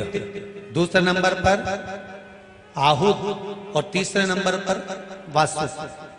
ये 3 है। पितरों के लिए जो तुमने गिलकी का भोजन बनाया है, वो पितरों को प्राप्त हो जाता है। दूध का जो भोजन बनाया है, वो आहूतों को प्राप्त हो जाता है। और उड़द की दाल का जो भोजन बनाया है, माश की दाल का जो भोजन बनाया है, वो वासुकों को प्राप्त हो जाता है। इसलिए पितृपक्ष में, श्राद्ध में ये 3 तरह का भोजन बनना जरूरी होता है। ये भोजन का।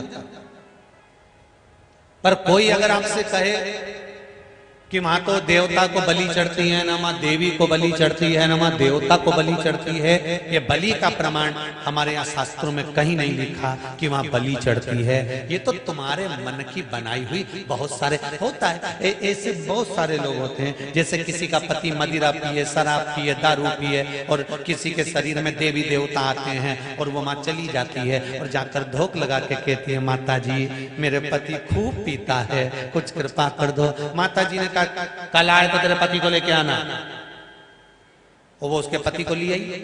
इतने में उसके शरीर में जो माता जी आई, और माता जी ने आकर कहा, छोड़, आज से बोल कि तू शराब नहीं पिएगा, मदिरा का पान नहीं करेगा, छोड़, निकाल। और उन्हें मदिरा की बोतल जेब में से निकाली और देवी जी के सामने धर दी और विनती करी, आज के बाद नहीं पीऊंगा। अब देवी जी के पास में वो मदिरा की बोतल रखी है। अब दूसरा व्यक्ति दर्शन करने आया तो उन्होंने देखा कि मदिरा की बोतल रखी है। देवी जी को मदिरा चढ़ाओ तो देवी प्रसन्न होती है, तो अगली बार वो दर्शन करने आया तो वो भी चढ़ा गया, तीसरा कोई आया तो वो भी चढ़ा गया, चौथा कोई आया तो वो भी चढ़ा गया, 5वां कोई आया तो वो भी चढ़ा गया, 6ठा कोई आया तो वो भी चढ़ा गया। अब तो देवी के इतनी मदिरा की बोतल पड़ी रहने लगी तो लोग कहने लगे, यहाँ देवी को मदिरा चढ़ने लगी। शास्त्र कहाँ कहता है?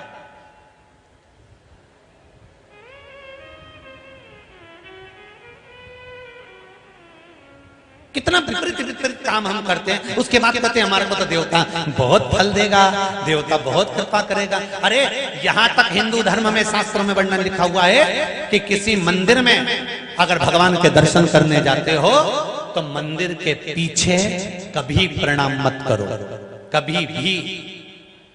क्यों?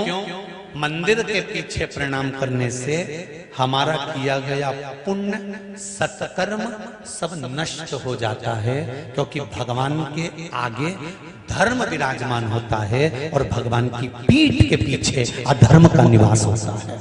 इसलिए मंदिर के पीछे कभी प्रणाम नहीं करना चाहिए। पर अब दुनिया के लोगों को कौन समझाए।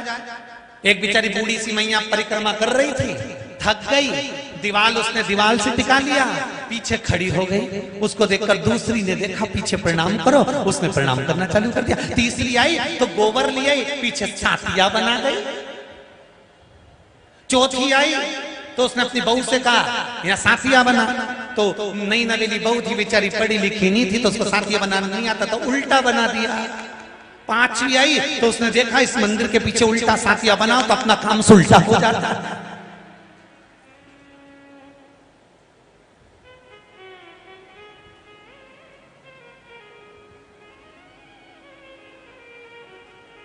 इतने में लक्ष्मी जी भगवान विष्णु से बोली, जितने तो लोग तुमको आगे से नहीं पूछ रहे उतने पीछे से पूछ रहे हैं।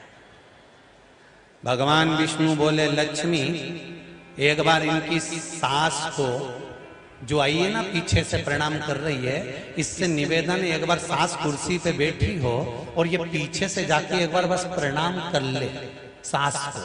तो सास क्या बोलेगी, क्योरी मैं भूतनी हूं, पांव कहां है मेरा, आगे की पीछे। तो बहू कहेगी, सासू जी तुम्हारा पांव तो आगे, तो वे पीछे क्यों प्रणाम कर रही है। जो भूत चुड़ैल होते हैं ना, उन्हीं का पांव पीछे होता है। कथा भी यही कह रही है, भगवान की कथा भी यही कह रही है।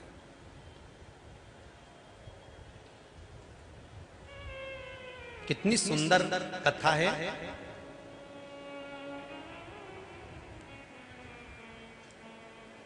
भगवान युद्ध का मैदान छोड़कर भागा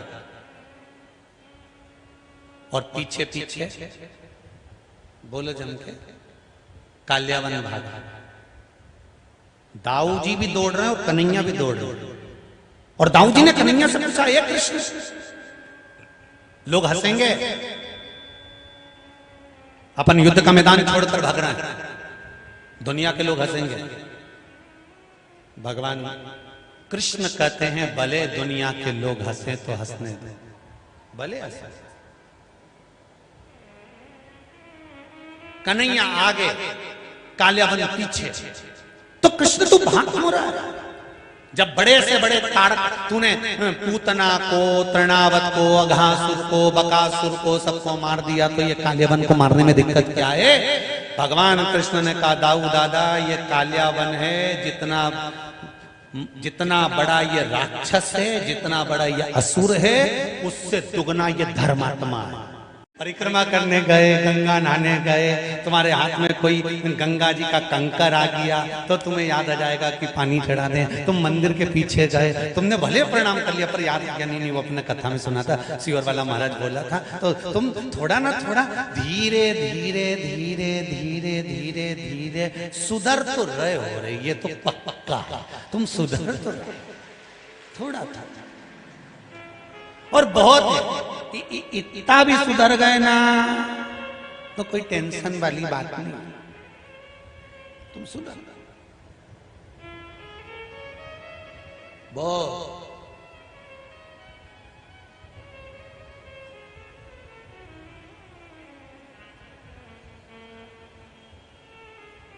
ब्रह्मा जी के भीतर अभिमान प्रकट, अभिमान।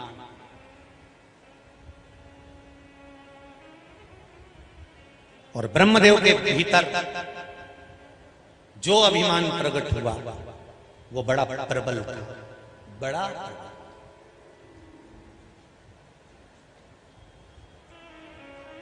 भगवान शंकर का अवतार सधोजात, सनत कुमार सनकादि ऋषि बैठे हुए, सनकादि ऋषि सामने बैठे हुए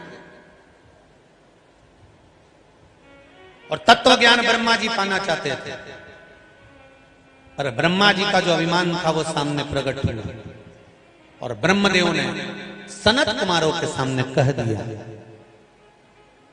कि भगवान शिव ने जो अवतार धारण करा है, सधोजात अवतार, जन कल्याण के लिए धारण करा है। ब्रह्मा जी कहते हैं, पर हे सनत कुमारों, तुम्हारी बुद्धि तुम्हारा विवेक, तुम्हारी श्रेष्ठता संपूर्ण विश्व का कल्याण करने वाली है। इसमें ब्रह्मा जी के मुख से शिव जी का नाम नहीं निकला, शंकर का नाम नहीं निकला। जब अभिमान बढ़ता है ना, अहंकार जब बढ़ता है, और जिस व्यक्ति को आप स्नेह नहीं करते, तो धीरे धीरे आप उसका अपमान करना चालू कर देते। 1000 बार सोचना तब किसी को गुरु बना।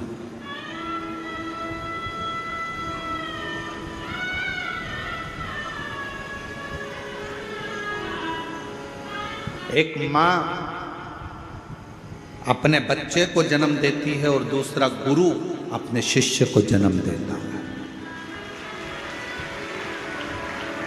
मां अपने बच्चे को जन्म देती है और उसको संस्कारों में पिरो देती है और उस बच्चे को बड़ा कर देती है। उसी तरह गुरु अपने संस्कारों से, अपने भजन से, अपने कीर्तन से, अपने मंत्र से अपने शिष्य को श्रेष्ठ बनाकर, माँ अपने बच्चे को संस्कारित बनाकर उसको अच्छी एजुकेशन दिलाकर अच्छी कंपनी में जॉब करा देती है, गवर्नमेंट जॉब करा देती है या व्यापार खुला देती है। और गुरु किसी कंपनी में जॉब नहीं कराता, गुरु उस परमात्मा से मिलाने का प्रयास करता है, अपने दिल को मजबूत करने का प्रयास करता।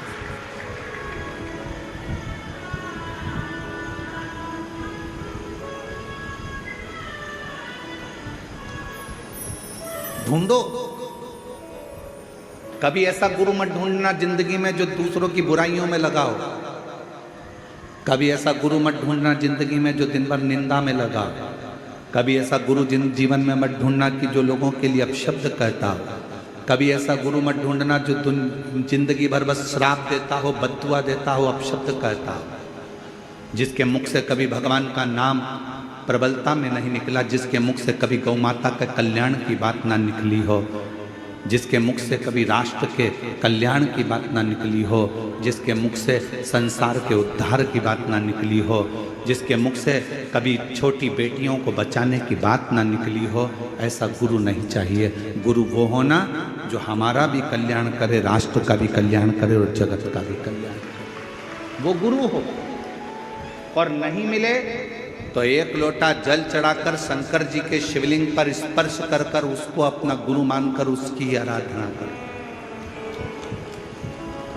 वो भी नहीं मिले, अपने घर में अपना पति है, उस पति को ही उसके वचन का स्मरण कर कर उसी को परमेश्वर मानकर, उसी को गुरु मानकर, उसी की आज्ञा का स्मरण करना प्रारंभ कर दो।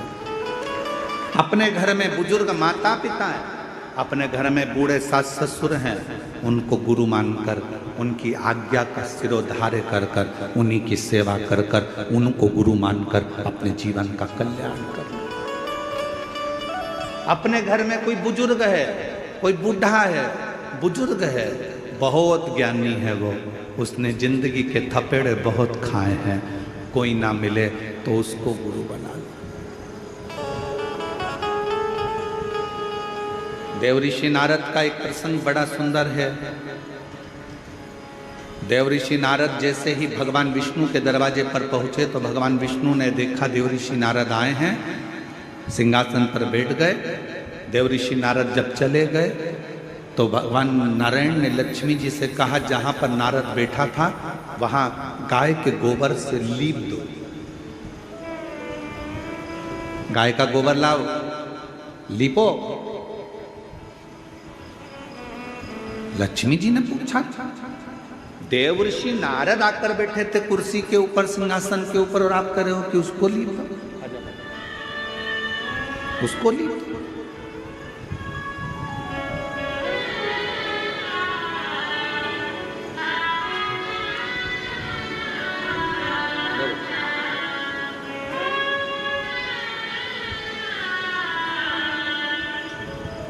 आठ साल के बाद पति को ढूंढ ढूंढ कर थक गई थी, तब 8 साल के बाद वापिस आया। एक बार जोरदार ताली।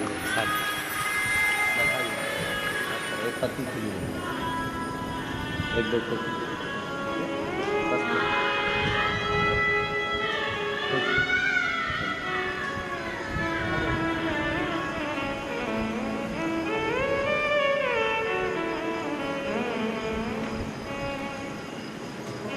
शिव कथा कर, भगवान शंकर का चरित्र कर, शिव पुराण कर, शिव तत्व कर।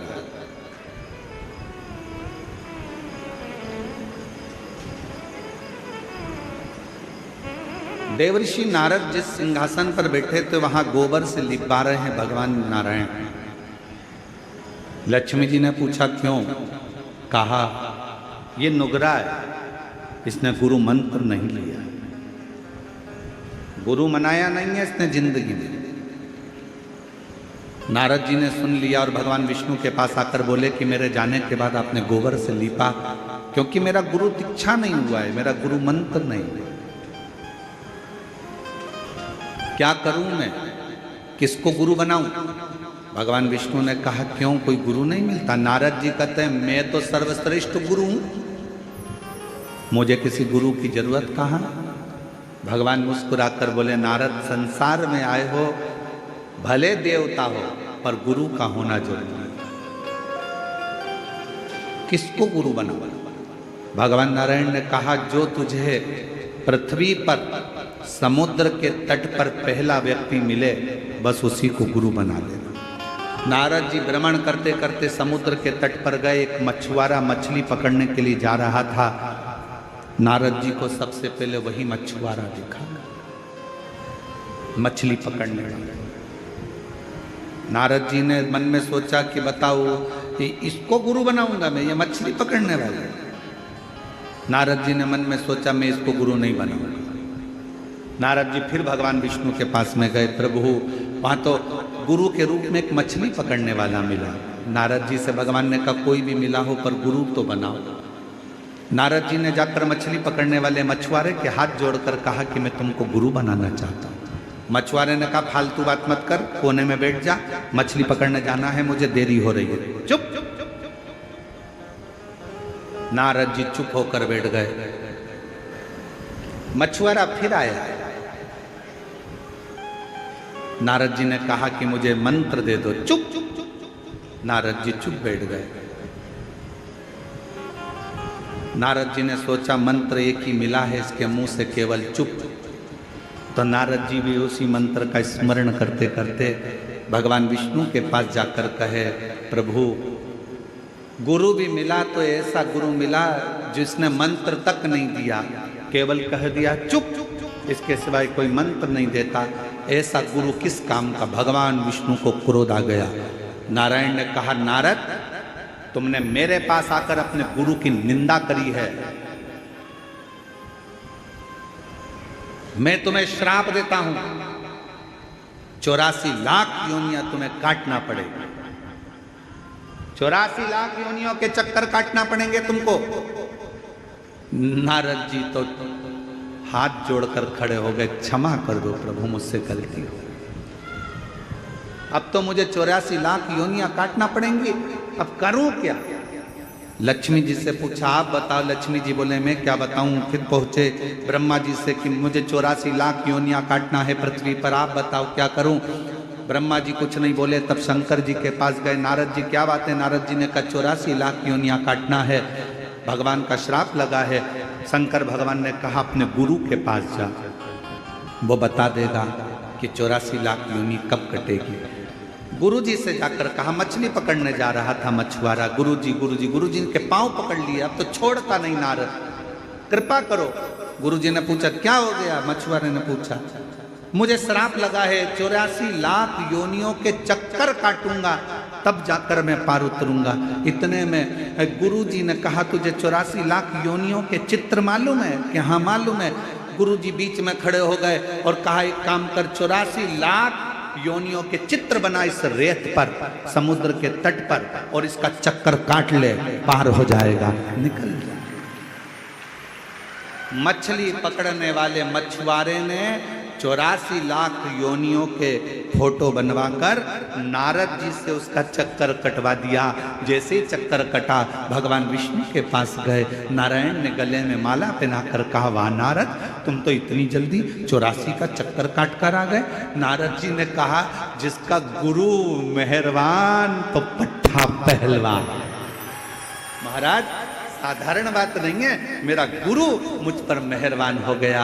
उसने कहा 84 योनियों के चक्कर बना, फोटो बना और चक्कर लगा, पार उतर जाएगा। भगवान विष्णु ने कहा, बस गुरु होता ही ऐसा है, अपने शिष्य का एक क्षण में कैसे भी कल्याण कर देता है, पर करता जरूर है, वो गुरु है।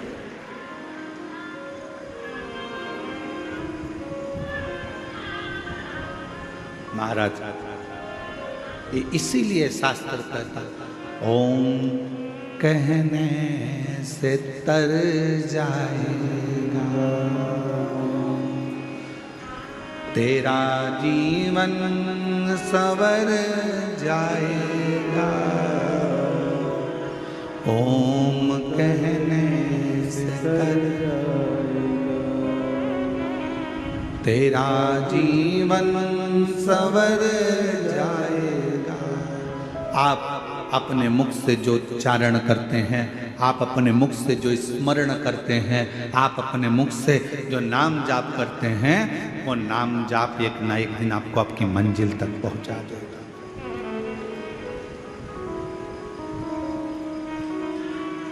दिल से किसको गुरु मानते हो वो आपके ऊपर निर्भर करता है। जरूरी नहीं कि आप उसके सामने पहुंचोगे। एक लब्बे जैसा भी इसने हो सकता है कि गुरु के सामने नहीं पहुंचे तो भी गुरु का भाव उत्पन्न कर ले।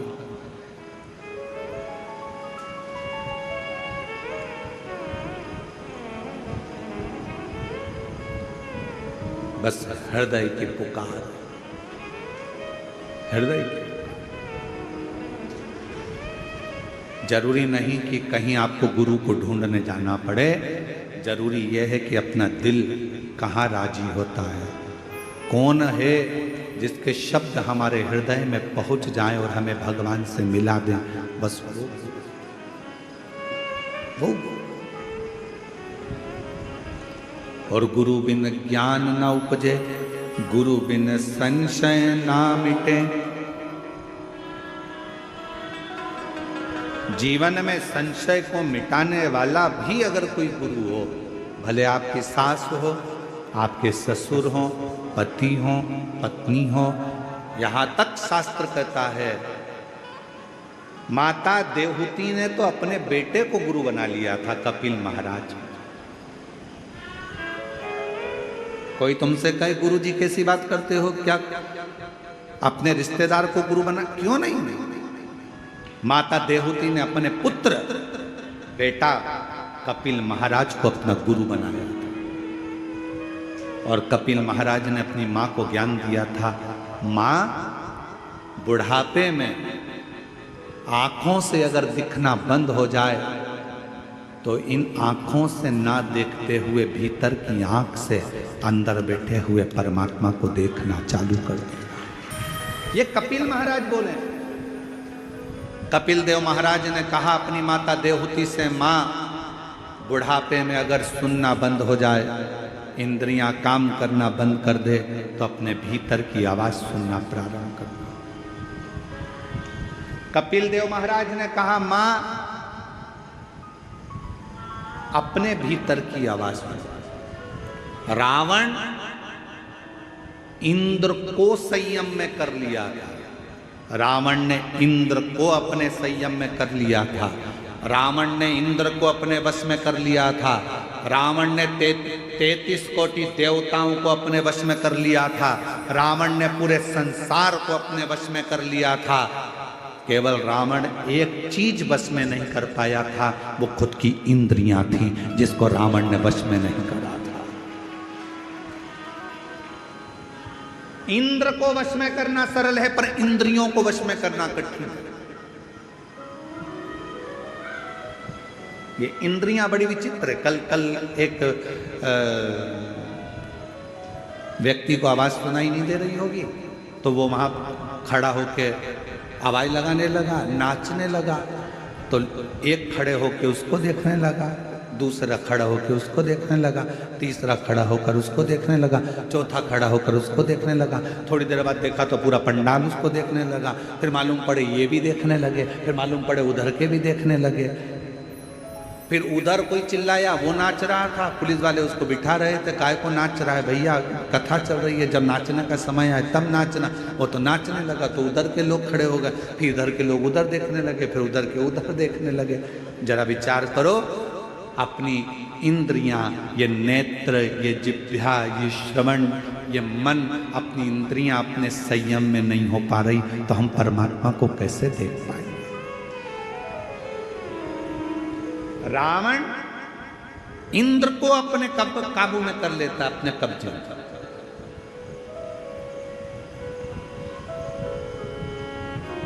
रावण इंद्र को अपने संयम में कर लेता है, रावण देवताओं को अपने कब्जे में कर लेता है, रावण सबको अपने अधीन कर लेता है। पर लंका का राजा रावण अपनी इंद्रियों को अधीन नहीं कर पाया। जानकी जी को देखा, इंद्रियां बिगड़ गई, लेकर आ गए। बहन सूपनखा ने कुछ कहा, इंद्रियां बिगड़ गई, गुस्से में लाल हो गया।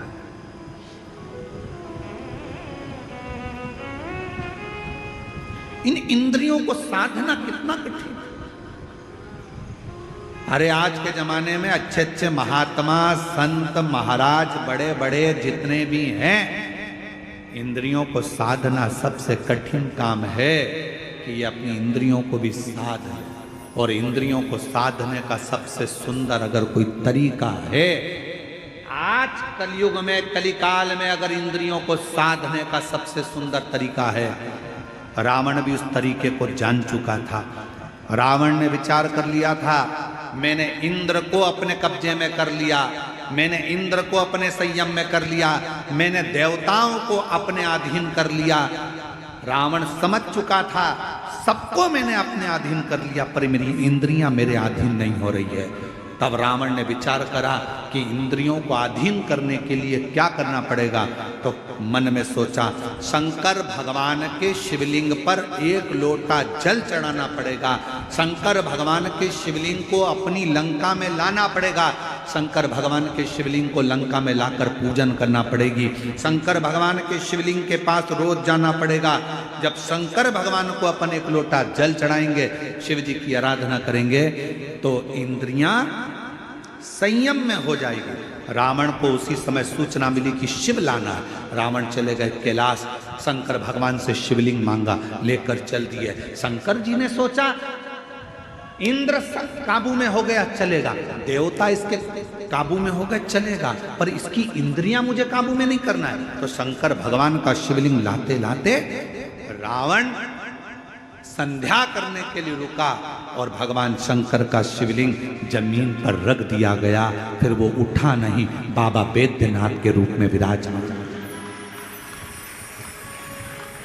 आज बाबा धाम के रूप में, बाबा वैद्यनाथ जी के रूप में विराजमान।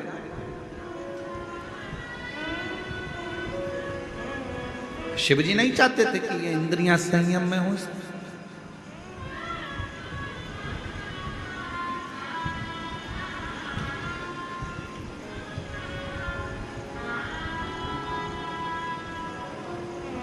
महाराज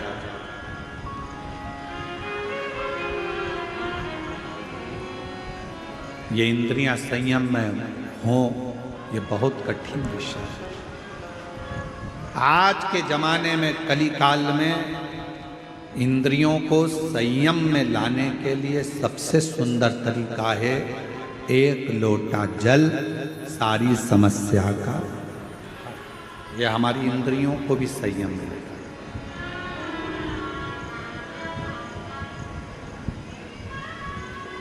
यह हमारी इंद्रियों को संयमित कर लेता। और जब हमारी इंद्रियां संयमित हो जाती हैं, जब हमारी इंद्रियों को संयम मिल जाता है, तो फिर ये जीव आप रूप अपने आप शिव की ओर दौड़ पड़ता है। शंकर की ओर दौड़े। और महाराज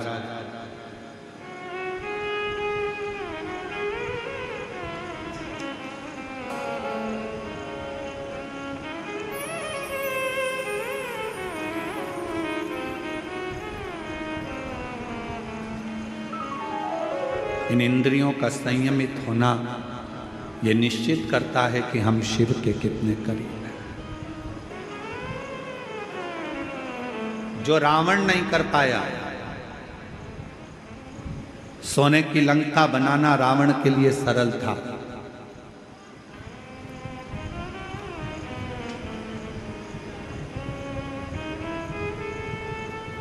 परिवार को बसाना रावण के लिए सरल था। कुटुंब कबीले में रहना रावण के लिए सरल था। मां जानकी का हरण करना रावण के लिए सरल था। सामने राम जी थे, उनसे युद्ध करना रावण के लिए सरल था। पर रावण के लिए सबसे कठिन काम एक था, शंकर भगवान के शिवलिंग की आराधना अपनी इंद्रियों को संयमित कर करना। कि रावण के लिए कठिन विषय। और मेरी जीजियों, मेरे जीजाओं, मेरी बेटियों, मेरे बेटाओं, मेरी माताओं, मेरे बुजुर्ग माता पिता तुल्य, मेरे भाई बंधु जितने भी यहाँ बैठे हैं, आपसे निवेदन करूंगा, आप अगर रोज शंकर जी के मंदिर में एक लोटा जल चढ़ाने जा रहे हो, समझ लेना कि आपने रावण को तो एक कोने में रख दिया, आपने अपनी इंद्रियों को शिव में लगाकर रखा है, शंकर की आराधना में। आप लंकापति रावण को एक और रख दिए। प्रतिदिन शिवालय में जाना, प्रतिदिन शंकर की आराधना करना, प्रतिदिन शंकर पर एक लोटा जल अपनी इंद्रियों को वश में।